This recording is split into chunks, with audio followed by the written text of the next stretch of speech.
بسم الله الرحمن الرحيم. الحمد لله رب العالمين والصلاة والسلام على أشرف المرسلين سيدنا محمد وعلى آله أجمعين. maanta waxay taariikhdu tahay 18 لو كنت 13 waxaan bilaabaynaa barnaamij la yiraahdo waa arag barnaamijkaas oo lagu talagalay inuu ka baxo ujeedkuna waxa weeye inaan daba qabto taariikhda Soomaaliya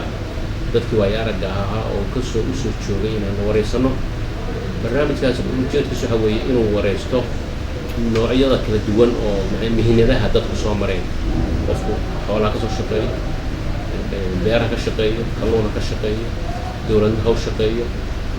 barnaamijkaas ayaan insha Allah bilaabaynaa waana usbuuci loogu horeeyo barnaamijkan oo qabanayna duubistiisa aniga magacayga waxa la yiraahdaa Abdulqaadir Cabdikhadir Nuur waxaan ka mid ahay ragga jooga Garowe oo maarta hadda jaamacadda bariga Afrika oo ka tirsanay barnaamijkan anigu ugu dhashay markii soo horeysay si aan u daba qabano bal taariikhdii Soomaaliya iyo wixii ay soo ahaan jirtay waxa maanta marti noogu ah injineer Khalid Yusuf Farax injineer ku soo dhaw barnaamijka waa dhawahay warantaa markii adigu aad ayl baad kale ku dhalatay saa ii sheegtay taariikhdii ayl waagaas magaalo noocay ahayd inta ka xasuusatay الرحمن الرحيم الحمد لله رب العالمين ثم الصلاة والسلام على رسول الله ayl waxay ahayd anigu kolba inta cimrigayga aan yarmihi 82 sano tirsanaya inta aan garaad qabay ayl mar walba waa tagi jiray marna baadiyaha u dhow baan joogay ayl waxay ahayd magaalo qurux badan oo qaab town plan yani naqshad fiican lagu dhisay suuqeeda iyo qolahan sidaan filayo carab oo qoladii in Abdullah Xasan oo dhismaa u keenay in magaalada cabireen suuq waxay leedahay balaankiisa hadaad aragto aad maarta aad ula cajabayso marka magaaladaas anagu marna waa imaan jiray marna waa ka tagi jiray waxa badeecada la keeni jiray xilligii kontonkii iyo kullayba intii ka horeysay waxay ahayd magaalooyinka intaan arkayay ugu waaweyn ya Khalid waaga adigu aad joogtay yaa magaalada ka talinay wax ka taliya inta yaraantaydii baadiyahan u badnaa konton iyo labadii baan soo galay ayl waxaa joogay waa xilligii la asteeyay Soomaaliya qaybtan South xigta inay xorriyada ku qaadato 10 sano marka waxa la keenay nin Talyaaniya oo la dhihi jiray Dr. De Vito reer nugaaleedna ay u yaqaaneen buuqbuqaysto hadalku shigshigi jiray ninkaas iyo ninka raaniya iyo nin dhaqtara seti natala la dhihi jiray karaaniga ninka dhaqtarka ana Dr. Barandi baa la dhihi jiray caddaan saddexdaas joogay inta kale to Soomaali bay ahayd ciidan haday tahay iyo maamul haday tahay maamulka karaani waxa ahaa ilgiir Maxamed Ciise Cali Magan iyo aadan dheeran lihi jiray labada nin baa karaaniyalka ahaa Boston nin baa joogay saldhigyadu waa dhisnaayeen maamul fiican baa joogay oo aad iyo aad u fiicnaa xilligaas ma sha Allah markii xilliga ka shaqeynayay injineer waa markii dakhilka qaadanay oo 1956 markii ay Talyaanigu wareejiyeen inta markii yani dakhilka qaadanay ninkii Dr. De Vito oo Talyaaniga u fadhiyay yaa kala wareegay iyo 6dii doorasho dhacday ururkii Israel baa ku guuleystay Soobe 22 buu baydhaba ka keenay Xaaji Muuse Samantarna dhijirana isku shuban buu ka soo galay 120kii baarlamaanka ahaa inta kale Israel baa heshay ayl Dr. De Vito dhisigii waxa bedelay Yusuf Nuur Islaan marka Yusuf wuxuu noqday dhisigii horeeyay oo Soomaaliya dhisigii u horeeyay oo Soomaaliya Yusuf Nuur Islaan buu ahaa konton iyo 6dii isaga kala wareegay Talyaaniga ma santa injineer waxa maqalay kulay sida taariikhdan ku hayno ayl inay magaalada u xamirnayd goboladaas waa ay hore loo rajay ma jirtaynya waagaas magaalada hadda aynu joogno Garowe iyo magaalooyinka kale ee Qardho iyo Boosaaso iyaga wax fikrada ma ka haysataa waagaasay ahaayeen waa ka haysta anigu meelaan boosaas ahaynba waa tegey garoowe ma camirayn garoowe markaa tuulay xisaabnayd dhiisina ma joogin waxaa joogay nin oo nin kusimo ah iyo biliiski intaas iyo ilaala intaasaa joogtay garoowe markaas aad uma camirayn laakiin hadda baadiyaha xoolaha iyo dadka iyo waa la buuxay laakiin magaaladu ma dhisnayn dhismaheedu waa yaraa waxaan kaloo ku weydiiyey maxaa gaadiidoo la raaci jiray marka ay laga yimaado oo matalan baa garoowe loo socdo oo xamar loo socdo maxaa la raaci jiray talyaanigii markuu yimi waddanka gaadiid baabuur baa la keenay tarantakuwaadra baabuur la dhihi jiray LG baabuur la dhihi jiray fatuurado oo dhiisiga iyo fatuurada iyaguna lahaan jireen baabuurtaas marmarna hadday kalifto oo markaa baabuur uusan joogin ayl iyo garoowe waa la isaga logeyn jiray boosta rag baa qaadi jiray ilaalada ka mid ahoo dheereeya dukaanle iyo rag la dhihi jiray allah u naxariisto raggaasaa geyn jiray marmarkaan gaadiid jiray intaan gaadiid ku jira markii dambena gaadiid baa la helay gaadiidkaasaa imaan jira xamar baa wax laga keeni jiray dhulku waa camirmay magaalooyinku waa camirmeen markaad ay joogteen iskool ma jiray iskool la barto ayl school elementary school la dhihi jiray baa laga furay iskool elementary raggii ay ku bilaabatay cabdiraxmaan faroole iyo nima la dhihi jiray rag dhintay oo jaamaca daysay iyo raggaas ay ku bilaawdeen ilaa waxay ka baxeen Quinta elementary kaga baxeen 56 markay intaa dhameeyeen 56 xamar bay afraad kaga baxeen 4 sano may waxay ka afar 5 elementary ah iyo 3 dugsi dhaxa intermediate 8 sano ka bacdina xamar bay u wareegeen xamar bay secondary ka bilaabeen iskoola superiore okay ninka مثلا engineer waagaas oo kale ka baxay intermediate Soomaali ahaan wuxuu ahaa nin aqoon leh marka dadkaas shaqo ma heli jireen shaqana waa heli jireen ninkii qofkii raad shaqo waa heli jiray wadanku wuxuu ahaa noloshu aad bay u fiicnayd waxay ahayd nolol jaban oo qofku maaragtay haddii dadkuna saan uma tiro badnayn ardadu siday u badan tahay guryahooda ay ku noolaayeen dadka ardada dhalayna waxay ahayn dadka reer magaalka ah oo shaqeeya ama askarta ha ahaadaan ama karaaniyaal ha noqdeen dadkaas bay ahaayeen inta badan ilmo dhalinyarada oo iskuulka dhigata u badnaayeen iyagana waa wixii markii la diro xagga loo wareejiyo iskuulkooda iyo waa loo qabay oo waalidka iyo baa u diri jiray marka sidaas wax lagu dhigan jiray wax dhibaata iyo wax culays iyo wax cabasho ah midna ma jiri jirin ardadaas lagu bilaabay elementaaraha dugsiga hoose ilaa ka dhexe ay macallimiintu maxay ahaayeen macallimiintu carab bay ahaayeen talyaani bay ahaayeen Soomaali way ku yarayd markaas talyaani iyo carab masaari marka adiga engineer waxaad xamar tagtay 1958 baa xamar tagay marka wax ka bilowday waxaan wax ka bilaabay dugsi hoose waxaan ku dhameeyay ayl waana ka shaqeynayo shaqada waxaan bilaabay 53 baan shaqada bilaabay 53 Boston ka bilaabay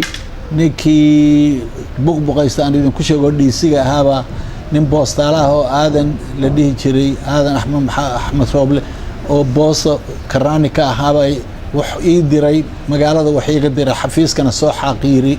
xafiiskan soo xaaqi soo rusheeyay markaasaan alaab uga raadshay magaalada hoose waa soo noqday wax qani fudud oo orod badan baan ahaa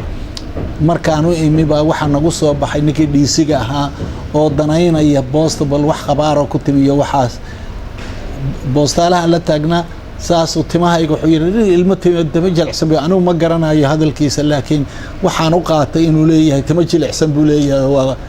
markaas wuxuu yiri waaye boostaali ku jawaabay waa yar fiicano waxaan u dirdirsanaa xafiisku noo soo xaaqa markaasuu ku yiri intaa lama socdo anigu inay isleeyihiin aftalyaani ku hadlayaan markaasuu wuxuu yiri yar fiican waa kaaso markaasuu yiri xafiisku soo xaqa waxbaan u dirsanaa waa ka markaasuu yiri oo maan xafiiska u qoro taararka iyo hageeya taarar baa la qaban jiray soo waa fiicnaan lahay markaasuu u sheeg maanta laga bilaabo 2 shilin buu leeyahay maalintii bishii waa 60 shilin taararka hageegeey farxadan farxay inaan bido waan ku sigtay duulo ma sha Allah 60 shilin waagaas ayl waa lacag badan baa 60 shilin qofkii shilin baa ku filan qof bishii 60 shilin waa ku filan maya waa ka badnay waxba ay dhigmi jiray waaye ayl waxaan u naqaanaa engineer inay tahay laba qaybood bada iyo daawad idinku qaybta ku nooleydeen oo deganeydeen waa qaybta daawad okay badayn waagaas ma jirdhi baday waa jirtay xeeb bay ahayd doonyaha ka soo degi jireen hadeer waa dhaxdaanahayd baan tagay oo waagaas iyo hadday camiran tahay maxaa yeelay hoteello la seexdo iyo baarar iyo waxbaa ka furan laakiin waagaas waxay iska ahayd meel tuula la degan yahay oo daawad ku xiran marka badda kaliya shaqadeeda iyo doonyaha iyo alaabta ka dejintooda iyo hawlahaas bay waagaas u ahayd qayb ka mid ah ayl injineer waxaan kaloo rabay inaan kaa wareysto arrinka مثلا ayl magaalo hoodan ay ahayd xoolaha beeraha badda marka dadku مثلا waagaas ma fahansanaayeen inay badda kalluun inay dabtaan oo badda ka faa'iideystaan dadku waaga ma fahansanaa dadku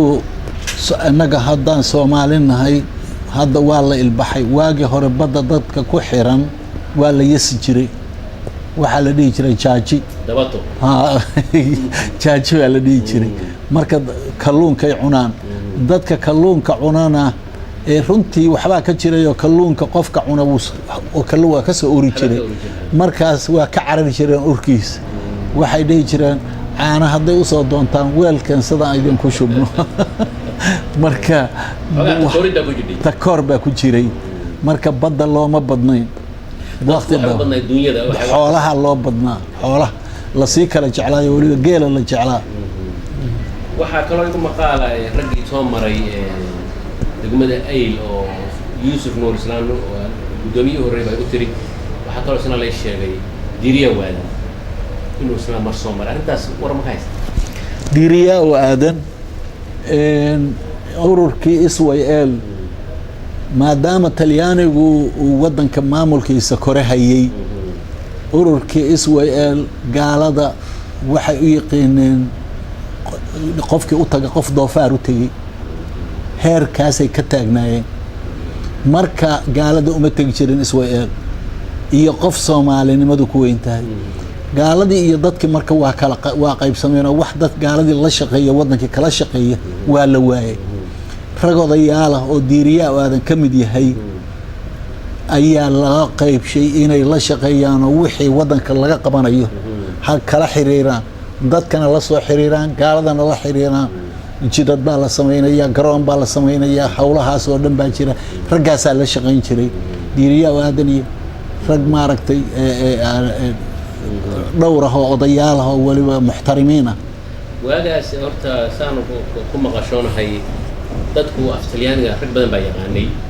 dadkaas marka waxay ahaayeen dad kulli iskool soo maray ma ahayn waxay ahaayeen dad malaha meelaha ka bowsaday dadkii fashiistadii askartii dadkii ka bartay ahay okay waaye ay ku noqono arrintii muqdisho markii aad dhameysay dugsiga xagee wax ka bilowday anigu ayl markaan ka shaqeynay horta shaqadii ayl aan ka hayay 56 waa shaqaalihii la wareejiyay iyo maamulkii oo dhan Yusuf Nuur markuu qabtay shaqaalihiina waxa ku jira booyaad baa ku jiray kuwa degmada lagu wareejiyay ha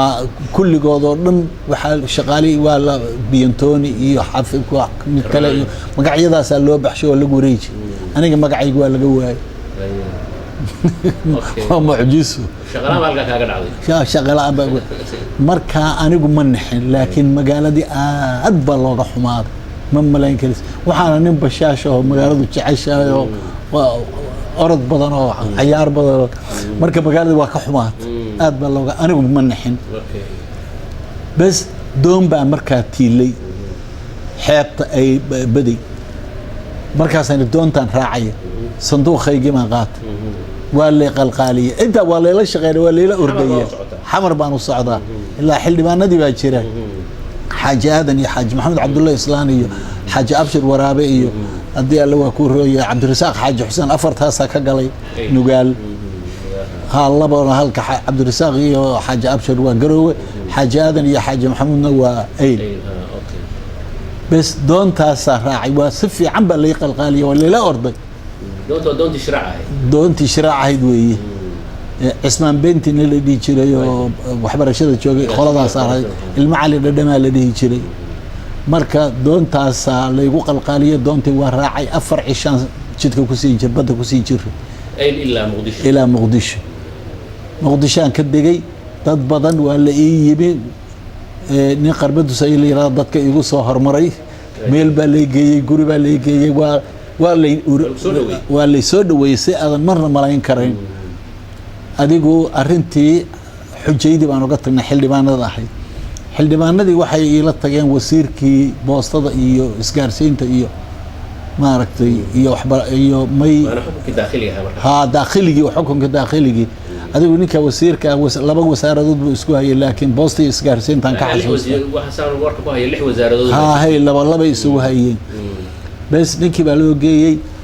waxaan garanayaa xaaji aadan iyo xaaji maxamed cabdulle baa ka xayay markii waxay noo jiraa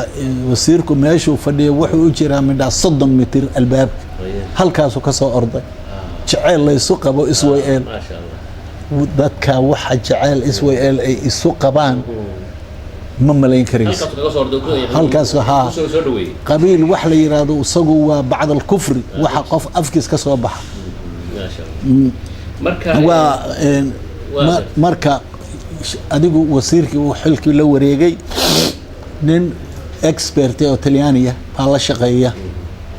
Carlo Vecchi la jiray marka wuxuu yiri boosaasan u bedelayna boosaaso waa magaalo madaxdii mijirtay iyo dhulka la dhihi jiray anigu waa farxad markaas la yiri maya ilaahay xaqiisa laga diiday markaas la central radio meel la yiraahdo lagu qorayay way xamara meeshii baan tagay ardadii dhalinyaradii baa ilaa xagga iskuulka waa soo dhigtay elementary oo si caadi ah uma soo dhigana waxaan u soo dhigtay si private ah ragaygii baan u tagay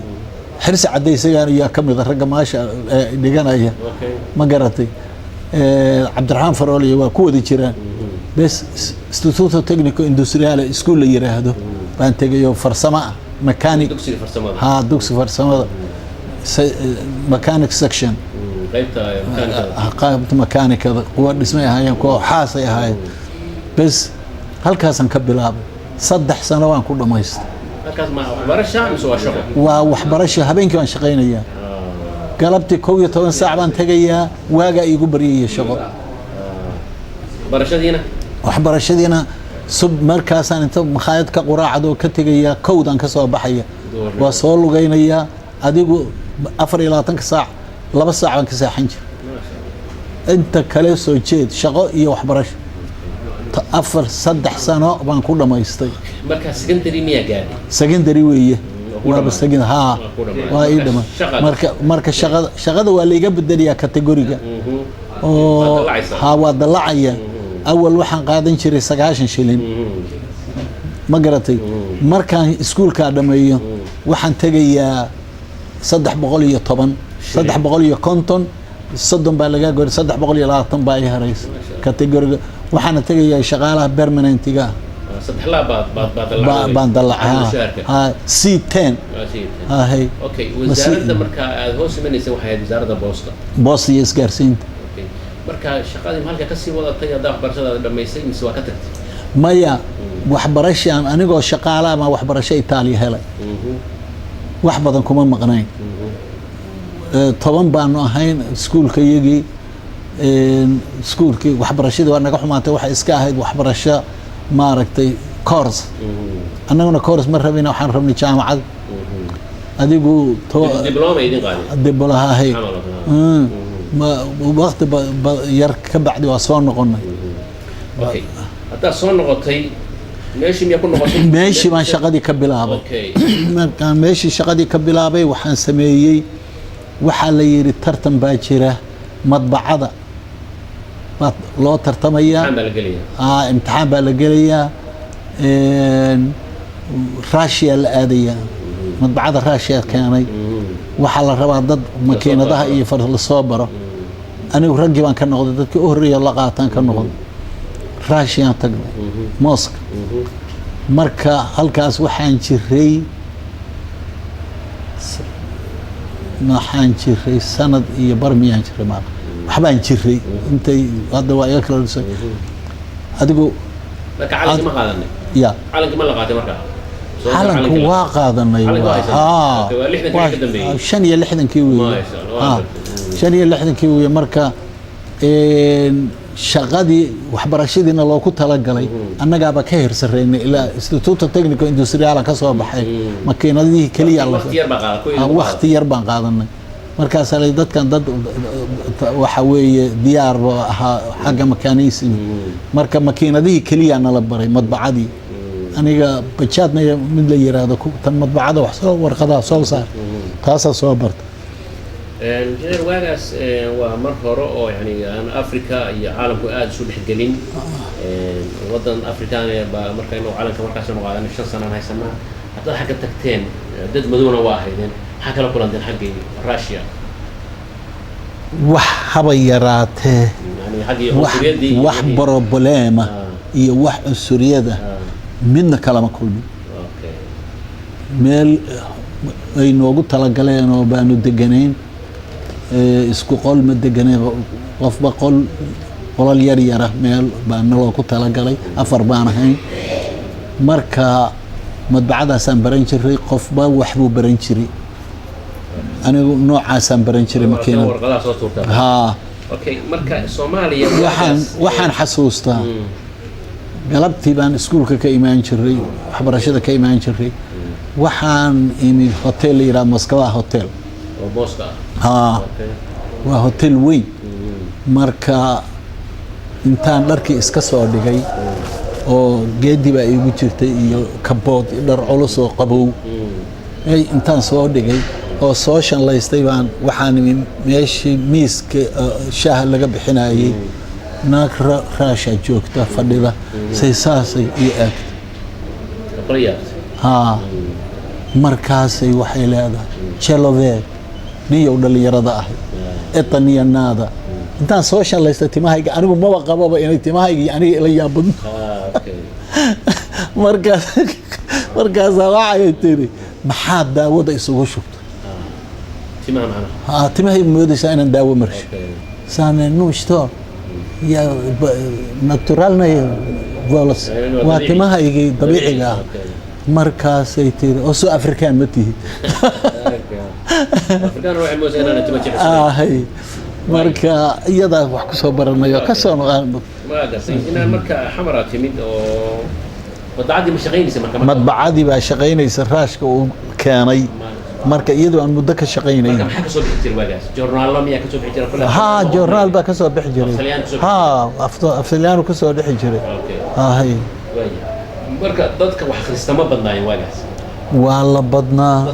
ha waa badnaayeen oo iskuulaad iyo shaqooyinkii iyo wixii iyo si fiican baa wax loo akhrisan jiray walowba dadku hadda intaan ka yaraayo magaalo joogo dadka magaalada laakiin waa si fiican baa wax loo akhrisan jiray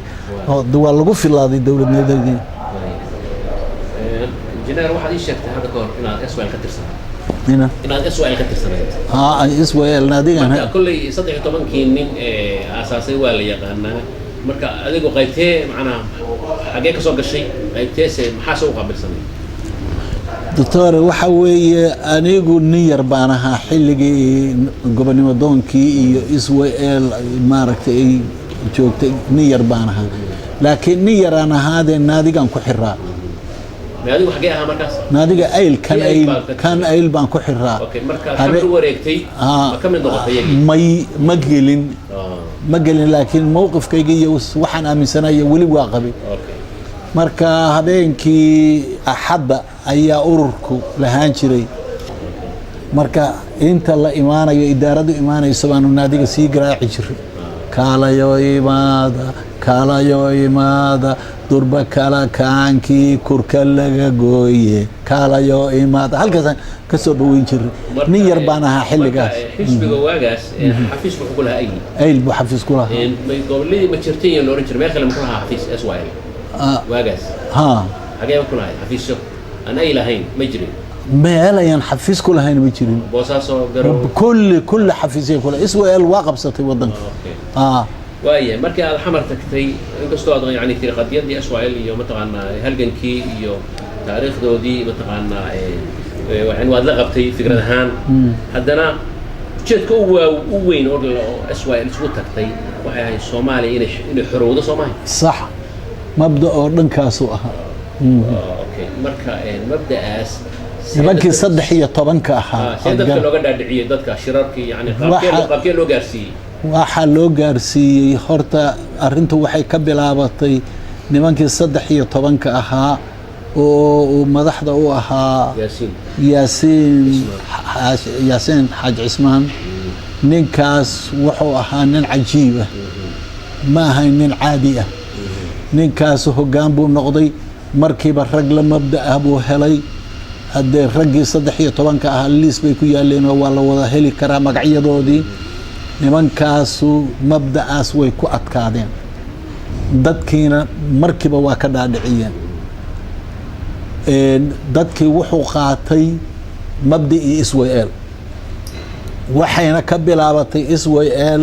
markii horeeto waxaa la dhihi jiray SYC intii Talyaaniga wadanka xukumayo dagaalkii labaad laga soo noqday ilaa kontonkii SYC baa la dhihi jiray Somali Youth Club markaas la bedelay magacii Talyaanigii nimankii 5 Power la dhihi jiray oo dagaalkii labaad ku guuleystay baa xamar tagay waxa mabda'oodu ahaa wadamadaas dawladihii ku guuleystay dagaalkii inay iyagu wadamada la xukumayo cid ay ku ogaadaan oo iyagu cid u dhiibaan daakhiligi may wali daakhiligi ma gaarin waa markii wax la kala qorsheynayay meeshay fariisteen xafiiska hadda Villa Soomaaliya loo bixiyay halkaasay fariisteen markii la ogaaday inay meesha fadhiyaan oo ay rabaan inay cid u dhiibaan gumaysiga iyo waxaas ayaa magaaladii la isgaarsay waa kacday xabad baa ka gees ka yeedhay habeen dhaweyd raadiyaha lagu keenay Soomaalida looma sheegin teera waday Talyaaniga waxaa ka dhimatay 55 Soomaaliduna waa ka badnay nimankii ha noolaato weeye nimankii fadhiyay magaaladii markay kulligeed xabad yeertay waxa maxaa dhacay what happened markaas waxa la Soomaalida dagaal qaaday oo maxaa jira dawladnimo ay rabaan xaaji maxamed cabdulla dirir reer xirsi ahaa waa ragii tagay maxamed cabdi yuusuf kan jooga wasiirka ahaan jiray aabihiis waa wada socdeen aabihiis xabad ku dhacay cabdi yuusuf ku dhacay waa dhinta Allah yarham marka meesha tagay waxa la yiri waxa la idin siinayaa 10 sano la soo go'aamiyay in dawlad lagu siiyo markii 10 la soo go'aamiyay waxa la yiri yaa gaarsiinay markaas la yiri iyagu ha doorteen doorashada qurmaan xaaji maxamed cabdulla dirir waa ku jira marka ingiriiska farta taagay waa diideen maya Talyaani bay yiraahdeen وهذا ما الله ورئيسه حاليا محا إنجليزي كودي دين انتاسو سومالي بو هايستاي يا NFD سومالي قلبات سقا هايستي سومالي لان صدح راس إيا تان أفرت هو اسكو داري لها محا ودي دين كومويلث بما قلنا يا بينا وضل أقوان له البحي هاي كومويلث يعني كومويلث بغردة مدحوينه بغردة اوكي markii inuu qaadanay xubnimadii waa 60kii dawladihii markaa dhismay aadan cabdullaahi horreeyay madaxweynihii Soomaaliya ragii SYL soo galeen soo looga batay SYL maamulka waxay markii konton iyo 6 baarlamaankii ahaa SYL waa tii aqlabiyadii waxa la dhihi jiray baarlamaanka Consiglio Legislativo markii hore wuxuu ahaa consilio territoriale oo dad badan oo isku dhaf ah ahaa markii dambe leegadu ku guuleysatay waxaa loo baxshay consilio legislative guddiga sharci xeer dejinta marka halkaasay ka soo galeen saasaa loo soo galay maxay ahayd su-aashii macnaha dowladnimadii ma soo galeen ha waa soo galeen Israel mudday haysay ilaa aadan cabdulle ka digay Israel baa hoggaanka u haysay aqlabiyadda Israel baa ahay nidaamkuna wuxuu ahaa nidaam aan la heli karin aadacadda ma ka digay waa daba rogad cabdirashiid baa yimi allah u naxariisto 2 sano waa ku baaba'day injineer maanta wareysigan kula yeelanay oo aan kaga sheekaynayno way aragnimadii iyo wixii mataqaanaa ka soo madhay inta nolosha inta joogtay